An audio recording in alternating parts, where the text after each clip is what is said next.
0, 1. Let's get started.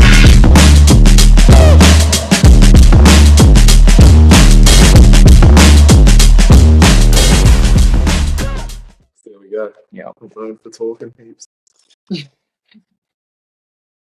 Alright. Peter motherfucking Templar. Living on the Goldie now. Yeah, down here. Yeah, liking it. Been just over 2 months now. Yeah. So how long did it take to fully from Mackay, move down, set up? Because you were already trained. We knew you were going to train. Yeah. But yeah, no time at all really. No. Drove down with a small trailer, me and a mate. Oh yeah.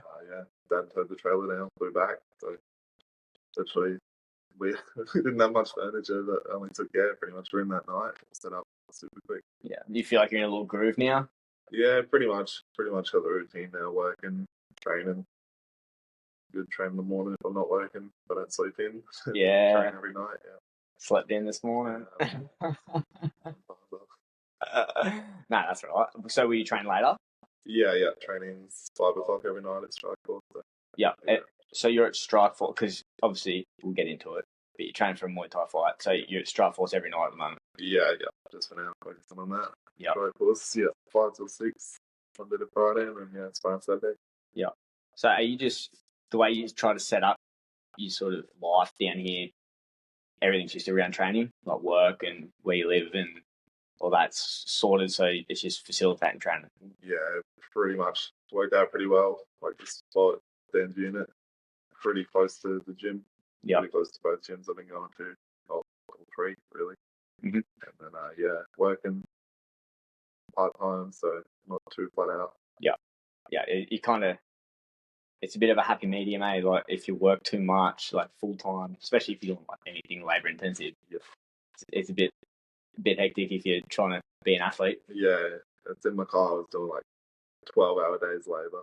What were you doing in Mackay? Just for the last year, I did work at the gym for a bit, which was training, obviously.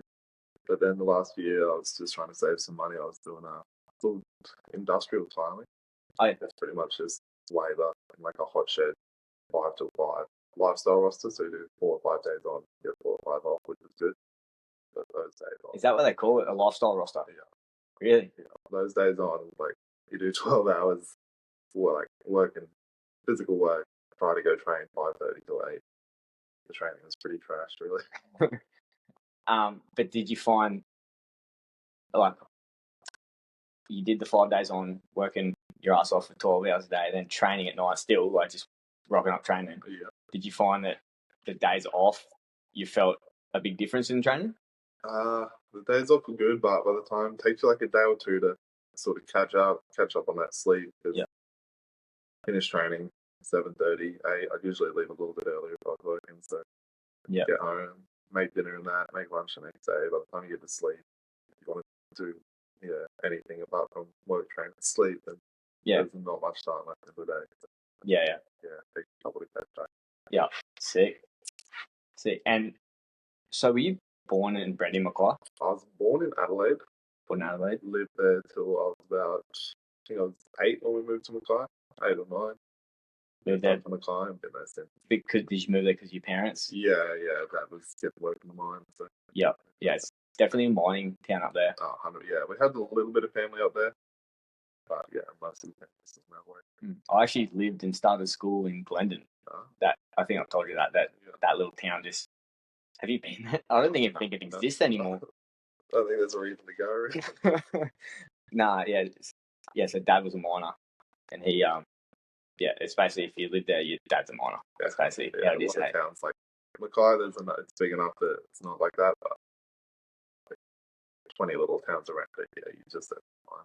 Yeah, and did you find that because it was such a small town in Mackay, it was like everyone knows everyone?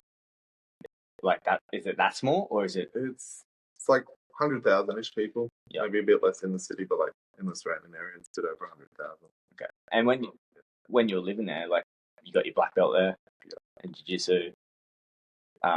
Obviously you came up training and you started striking there as well. Yeah. You had a good little team for such a small town. Yeah, we did. Especially like back in the day, we had a solid probably 4-ish active pros, and then probably 5, 6 of us like amateurs, all fighting pretty consistently. But yeah, and yeah, as sort of people who've had a good like range of coaches through. Great jiu-jitsu coach, Dan was up there striking. Mhm. But then yeah, everyone sort of moved away. Yeah. And then, okay, so just on that, how long did it take you from whenever I moved away to make the decision to like, okay, I've got to go?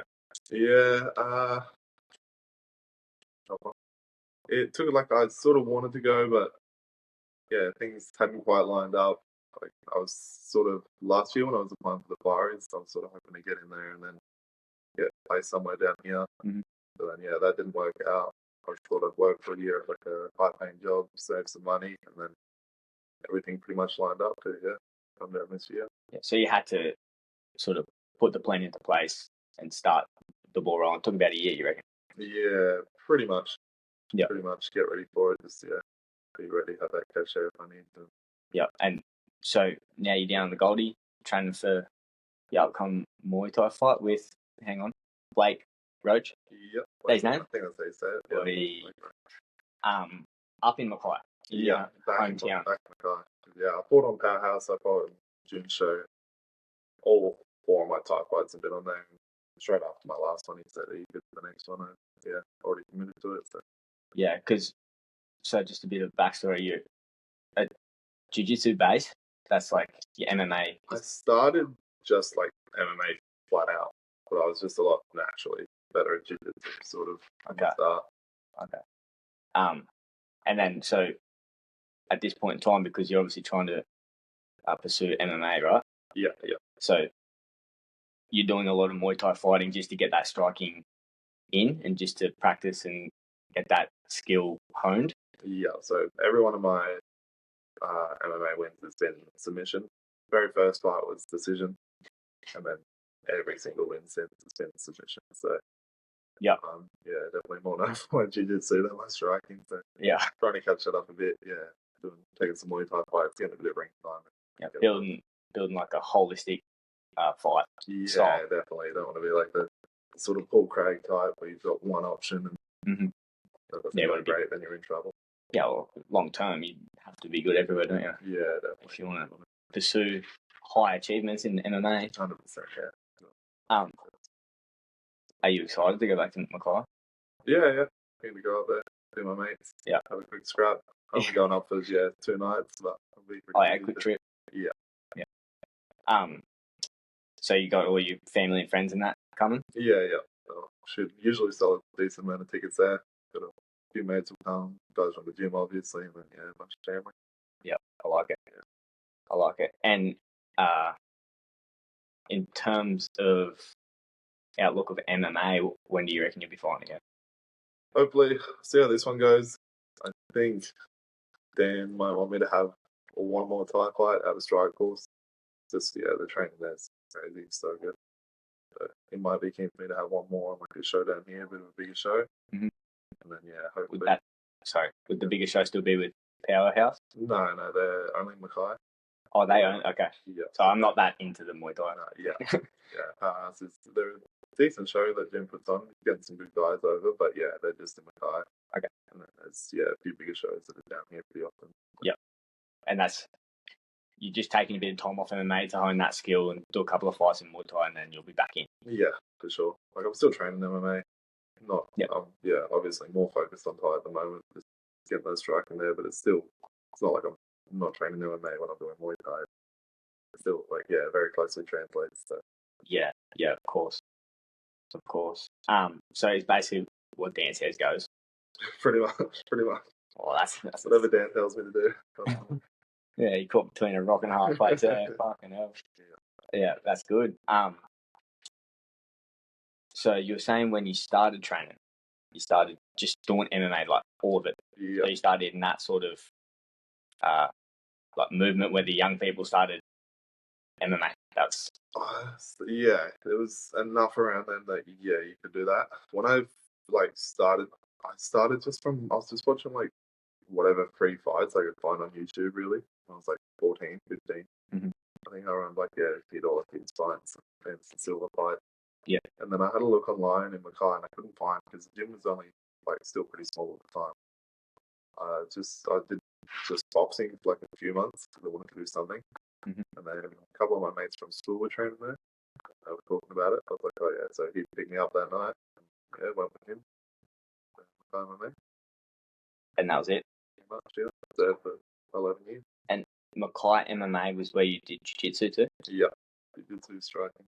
Yeah. And how long? So you said you're 14, 15? 15 when I started, yeah. Yeah. April.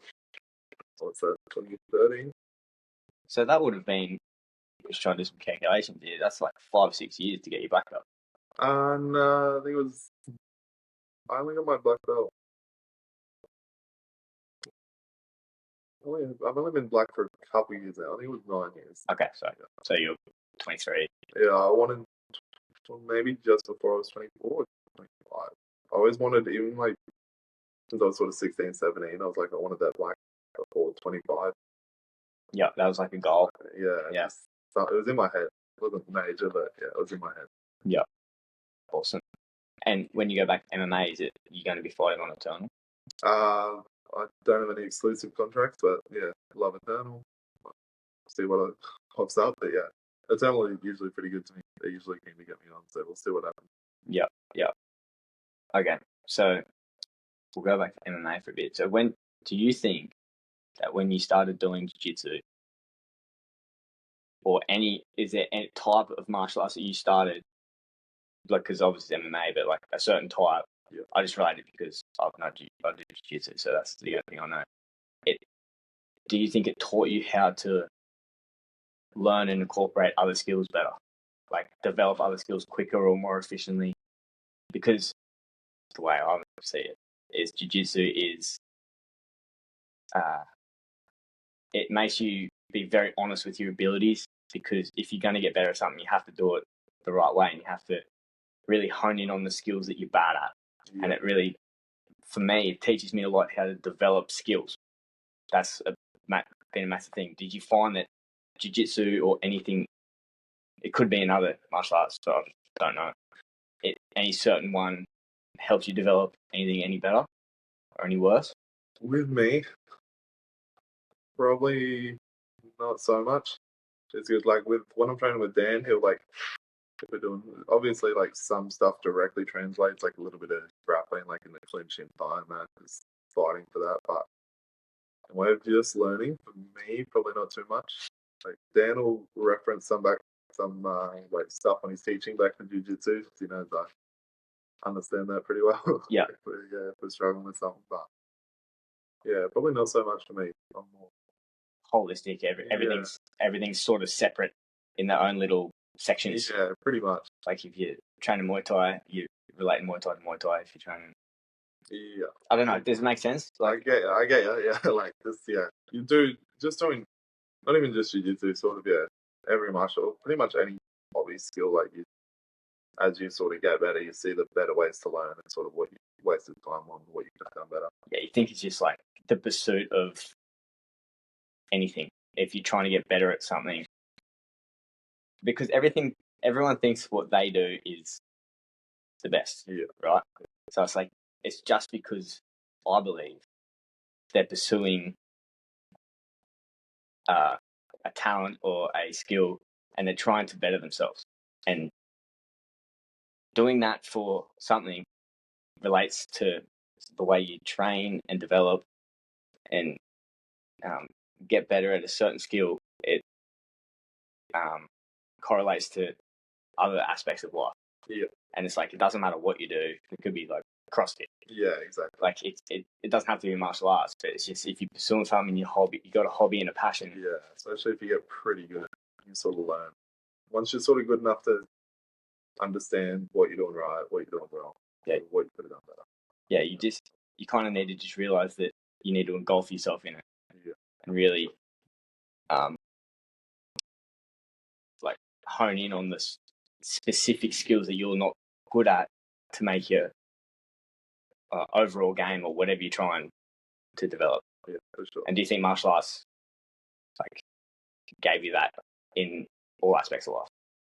Yeah, pretty much. I was always like, I mean, you probably haven't thought this deep about it, but it's a bit I think about. Yeah. Like if I like something, I was generally going to go pretty hard at it regardless. Like yeah, if I did sort of any sport that wasn't just like a little, just for a little bit of fun, like if it was half serious, I'd take it pretty seriously. Yeah. Sort of try to improve. Yeah, and I guess what I'm sort of saying is, like what you were just saying is, anything that you enjoy, you're going to go hard at. Yeah. But it's martial arts seems to me that it's not something that you can just go balls to the wall and succeed at if you're a good athlete, or if you're athletic, you actually have to like. Yeah, no, I don't mean hard with like just effort based. I mean hard in like going home, like I remember, like especially white belt jiu-jitsu, you go home straight to like YouTube back in the day before there were like instructionals. Yeah. Like, yeah, there used to be 2 guys on YouTube that made videos and a couple of really old Ryan Hall instructionals. now you got all the answers there. Yeah. You used to have to work for it even online, like studying, trying to find those bits and pieces, but you can. Yeah, study, engage yourself in it. Yeah. Like 24/7. It's not just when you're in the training room. It's Yeah. Not just like I'm not going flat out in the training room every day, but showing up and actually working on. Yeah. Training with intent. Yeah. Yeah. I like it. One thing I also found out because I was doing a bit of research on you through Dan. You got a business degree. Yeah. Are you going to use that business degree? I really doubt it. Is that in Mackay? Yeah, I did it. Yeah, DP Uni Mackay, the local one. It was just more like I was somewhat smart in school. Didn't really want to get a trade. I was like, I'll go to uni and thought maybe I'd figure it out what I really wanted to do while I was there. That didn't really happen, and yeah, now trying to come with you. Hopefully, career-wise, get on the fire. Yeah. Well, I never went to uni. I just tried to wing it until I got the fires as well, and I'm still winging it.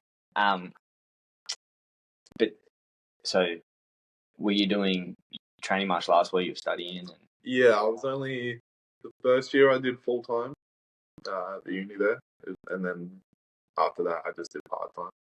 Yeah. So just only it didn't take that many hours, and I wasn't trying super hard with it either. Yeah. Doing enough to get by. Were you doing it part time? Sorry. Yeah. Is that what you said? After the first year, I started part time. Yeah. 2 subjects. Yeah. So you're just a professional athlete, just trying to do something on the side. Trying, pretty much. Just making the illusion like you. I'm busy. That's it. I mean, that's the way to do it. But you don't reckon No, maybe one day it might come up again, but I doubt it. Yeah, you just full force into like MMA at the moment. Yeah, pretty much for now. It's a priority. Come down here, go hard for 2-3 years, see where we end up. Yeah. So long term, like, what's your outlook of your MMA career? What's like ideal situation for you? Ideal situation is win every fight, go undefeated for the rest of the career. Have no issues. Yeah. But realistically, like shorter term, have a couple more fights. Hopefully, get close to that eternal belt. Defend that 2-3 times. Like you're definitely right there, sort of in the UFC's eyes. Yeah, so that's a promotion where the UFC's looking at as a the step down from them, and it's like kind of everyone starts at one of those local ish promotions. Yeah. And then once you become champion in that, then they'll start looking at guys like that. Definitely. They do look at even a couple of guys who got in, like Tom Nolan was just dominating, wasn't even quite champion. He made the UFC. A couple of guys from other affiliate organizations have gotten on like contender series and whatnot. Yeah. So if you win, you do well. I know it's eventually, but yeah. And is it because I know they look a lot at like your promotability. Yeah. That's even a word, isn't it? But like the way that you promote yourself, how many followers you have, like because they're a business. Yeah. They look at that pretty hardcore. Is that something that you get like advised on, or not so much? They definitely take it into account. But yeah, I think if your fights, your record's sort of undeniable, you get there. But it can be tough for some guys. Yeah, like, obviously, if you're a good fighter and you win much more than you lose, and you're going to get there eventually. It's just I'm saying the guys that they might fast track are the guys coming up with a following and that are promotable. Yeah, for sure. Some of the young guys that like to posting a lot, like chat. Yeah, it's just, I guess that's a personality thing, eh? Yeah, for sure. Yeah, Get like, a bit of notice. yeah, you could be the best fighter in the world, but if you can't promote yourself, you'll still get there. Yeah. Like Khabib, like undefeated, but took a long time to get because he wasn't focused on that. Before he was champ, no one was watching the chat really. Yeah. It's interesting, the whole MMA scene. Yeah. Like, I love it. I'm engulfed in it, but it's very much political. Yeah, definitely. As much as it is like about the athletic endeavors. Yeah.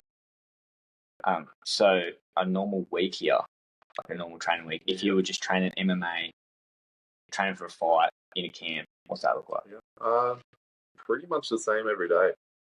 If I'm not working, if I'm working or sleeping a little bit, I'll miss the session, but I try not to. But pretty much at the moment, I'll go train at 9 o'clock. And pop in. I haven't been there a lot just yet, but I pop into combat and do some of their fighting classes. Oh yeah. And then main focus at the moment is strike force every night. Till 5 o'clock, sorry. And then sparring Saturday, and then I'll try to pop into rhythm occasionally when I can. For a class, maybe early mornings, which I'm not great at. Yeah. Or I want to do other ones. If I finish work late, I'm not going to make strike force. I'll just come to rhythm. Yeah. And so long term going forward, if you're in a fight camp, I don't imagine you'd be coming into rhythm just to do pure jiu-jitsu much. You'd just be more focused on the MMA side of things. Like jiu-jitsu is still a big part of MMA, and if I'm coming to a gym like Rhythm where it's just a jiu-jitsu gym, I might have like a plan in mind, stand for more like heavy passing, something like that. Yeah. But I'm sort of gonna use the guys there to help with jiu-jitsu. Trying to start punching them or something. Yeah, of course, of course. Yeah, so you would have that in your head. You would be like, okay, I'm in a camp. I need to like assert dominance, basically. Yeah, definitely. When it starts, getting a bit closer, sort of. Yeah, some days generally, like you'll roll with the lower belts and you're sort of chilling, messing around. But some days, like, so you got to sort of use them lower belts and throw them around a bit.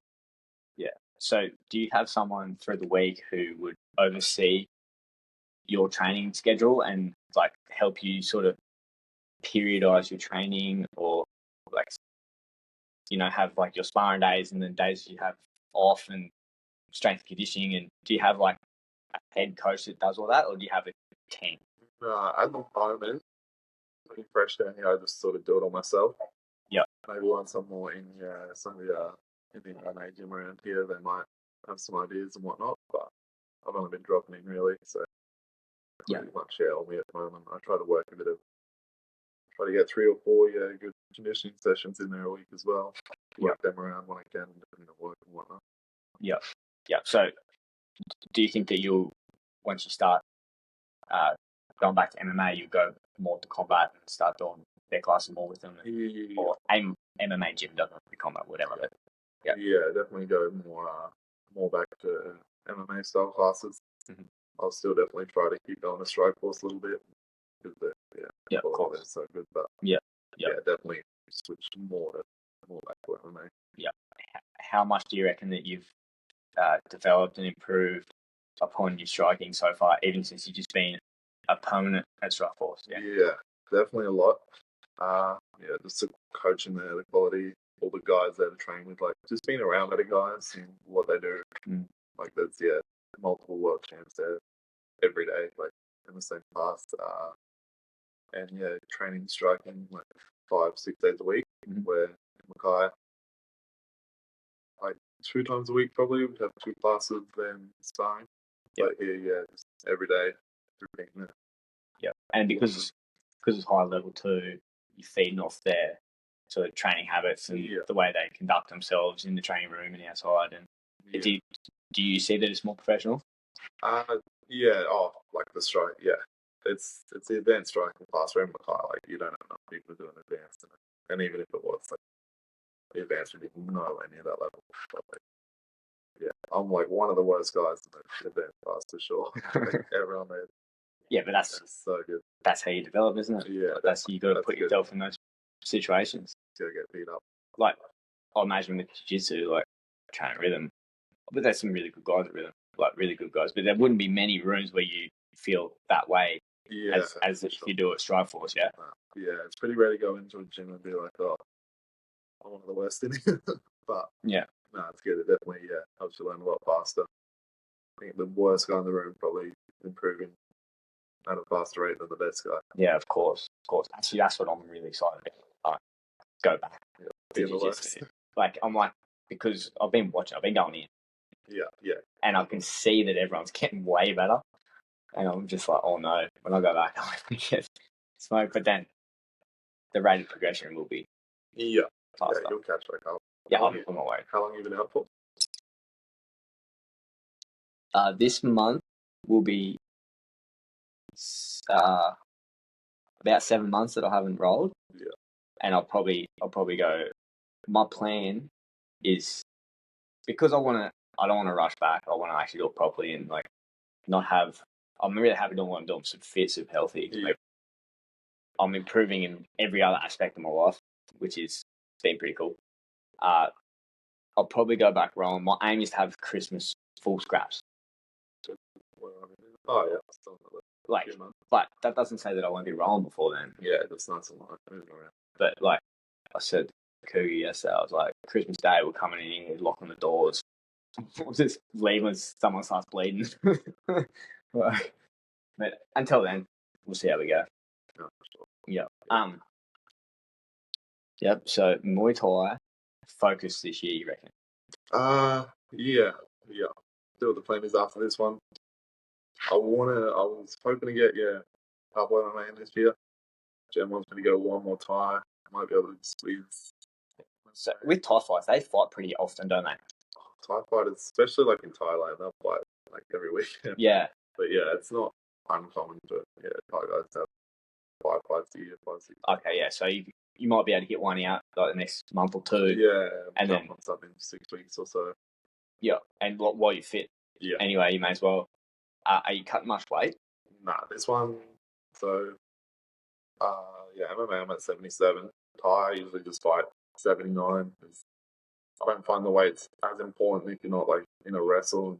Yeah. I think that's where it matters a little bit more. Yeah. So normally I fight at 77. This guy said 80. So yeah, 80's fine. Okay. Yeah, so I don't really have to cut at all. Oh, perfect. Yeah. Do you have like a health or diet plan that you follow? I used to use a dietitian, and I pretty much still just follow his like all the protocol and whatnot. Just as weight cutting plan. Yeah. And it's obviously more so in MMA. You'll have to really hone that in. Yeah, when I actually get down to 77. Like Muay Thai, there is 76. I could definitely nominate for 76. I think I'd make that relatively easy. Yeah. But yeah, sort of the last few pro fights, especially after working with a dietitian, it's been sort of easier and easier to get the hang of it, know what works for me, know what doesn't. Know that like the week off, just changing a couple of little things week off. And, like last weight cut was super easy. Yeah, and so with the weight cut, do you think that, like, say if you got into the UFC, which obviously is the height of MMA, that's like the pinnacle, would you cut more weight? No, weight class, I might put on like another, maybe, depending on other, if I was that level, I'd definitely get like a better, or like get a proper conditioning coach and whatnot. Yeah. Work with them.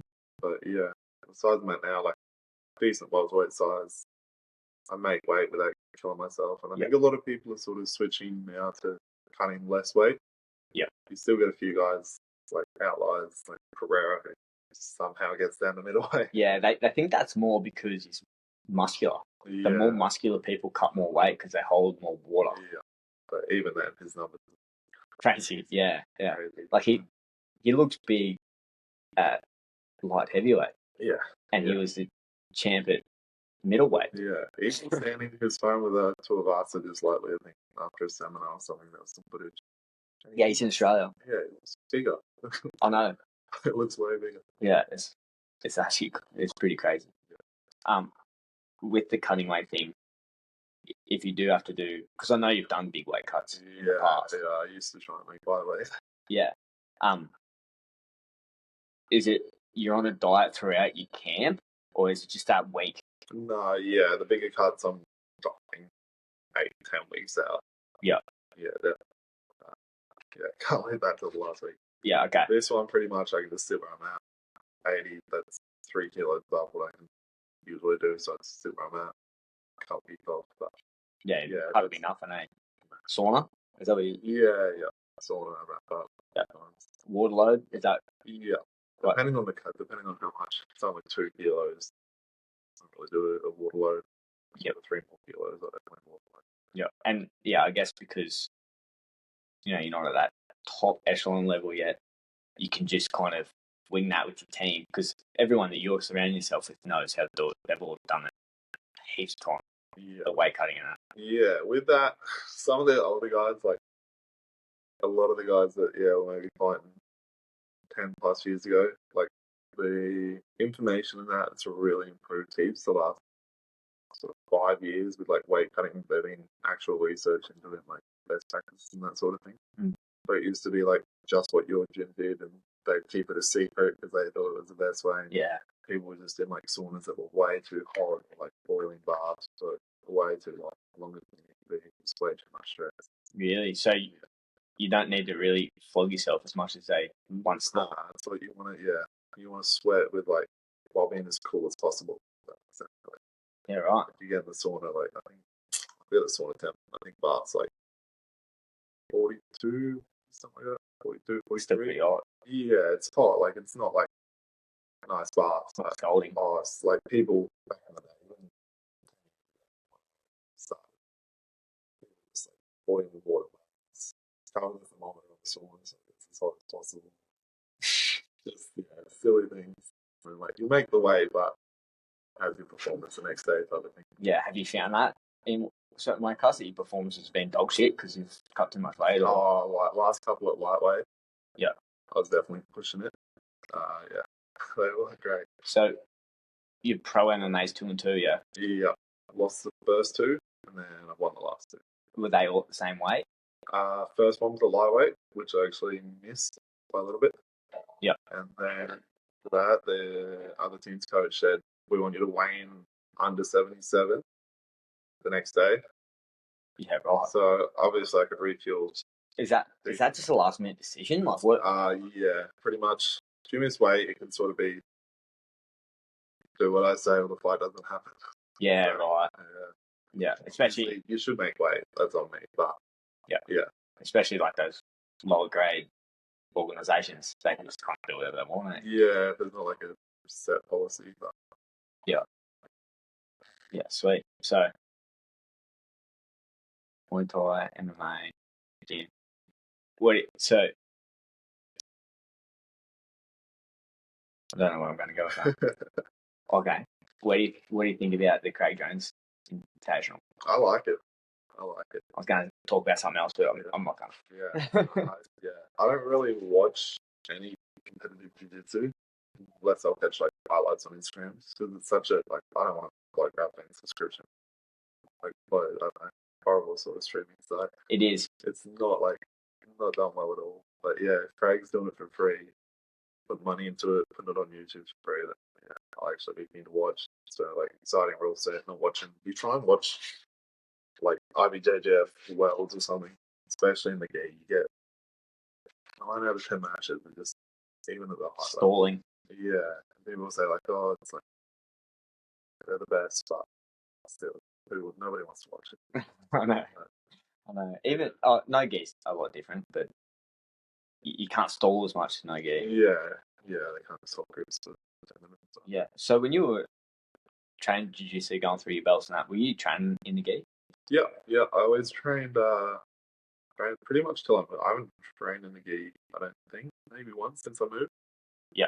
Maybe once at Rhythm. But yeah, it was more because like that's either train in the gi or I don't do jiu-jitsu that day. Yeah. So yeah, obviously if I had like all the resources to just do no gi every day and be a bit more MMA specific, I would. I got nothing against the gi. I always like it's fun, different. but now just going more like purely MMA focus. Yeah. Mostly be no gi, maybe the occasional gi session, but yeah, it's in the garage somewhere.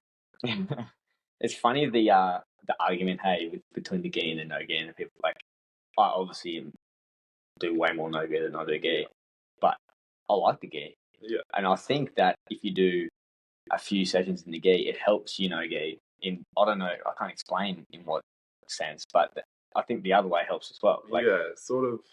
The way I look at it is like no gi, your attacks are going to have to be tighter. They can sort of slip out. Some stuff no gi, like you'll have an armbar, you think it's 100%, and they just sweaty, slip straight out. Yeah. Where gi, like your defense has to be on. If they get an armbar and they can, like they got that fabric between their legs, way harder. If they get you back and they're good at back attacks, there's no way you're getting out. Yeah, a lot more to defend. So I think that jiu-jitsu as well. A lot of people, even like Dom, blue belt, be like, "Yo, I just want to do no gi or something."